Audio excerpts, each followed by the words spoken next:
যেইভাবে বললাম এইভাবেই তোরা বানায়া দিবে। এইবার ফেরেশতারা সব অঙ্গ প্রত্যঙ্গ বানাইয়া আমার আল্লাহর কাছে কয়, আল্লাহ গো, সব অঙ্গ প্রত্যঙ্গ আমরা বানাইছি, একটা অঙ্গ বাকি রয়ে গেল। আল্লাহ কয়, কোন অঙ্গ বাকি রয়ে গেল একটু বল না।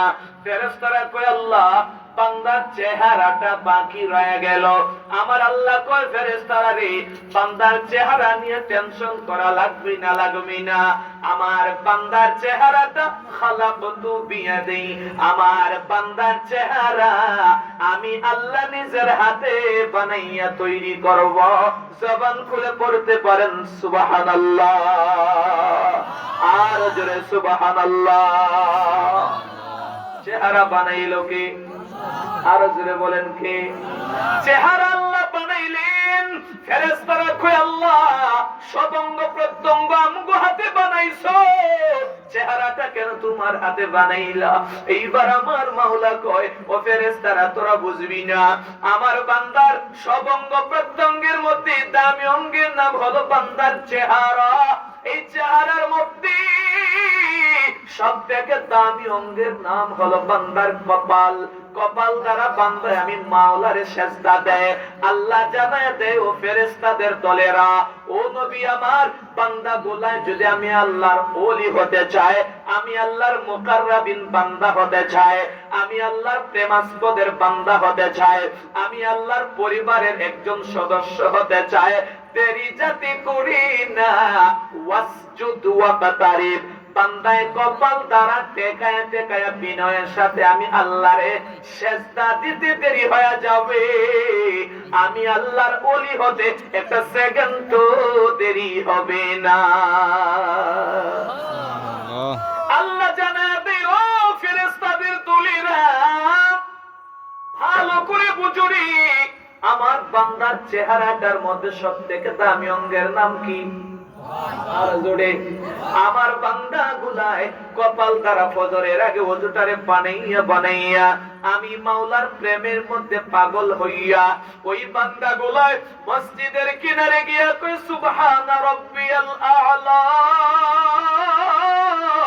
আমার আল্লাহ হাদিসে কুদসির মধ্যে আমার মদিনা ওয়ালা নবীরে জানায়া দেয়, নবী গো, বান্দা গুলায় যখন আমি আল্লাহরে কই সুবহানা রাব্বিয়াল আ'লা, ও আল্লাহ তুমি দুনিয়ার সবার থেকে পুত পবিত্র, তুমি দুনিয়ার সবার থেকে বড়, শুধু বড় না, ইসমে তাফসীলের সিগা ব্যবহার করে করে করে কয়, দুনিয়ার যত বড় আছে সবার থেকে বড় আল্লাহ তুমি।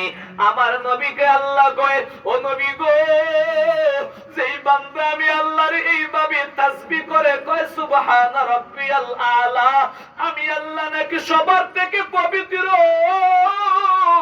আমি আল্লাহ নাকি দুনিয়ার সবার থেকে বড়, আমি আল্লাহ ওয়াদা দিয়ে দিলাম, সেই বান্দার সিজদার মধ্যে সুবহানা রাব্বিয়াল আ'লা বললো, আমি আল্লাহ ওয়াদায় হক ওয়াদাবদ্ধ হয়ে দিয়ে দিলাম গো নবী আমার, বান্দার অপবিত্রতা নামক যত গুনাহ আছে সব গুনাহরে আমি আল্লাহ maaf করে দিয়া নামাজের সিজদার খাতিরে বান্দার জিন্দেগীর সব গুনাহরে maaf করে দিয়া বান্দার নামটা জান্নাতের খাতায় লিখিয়া দিলাম।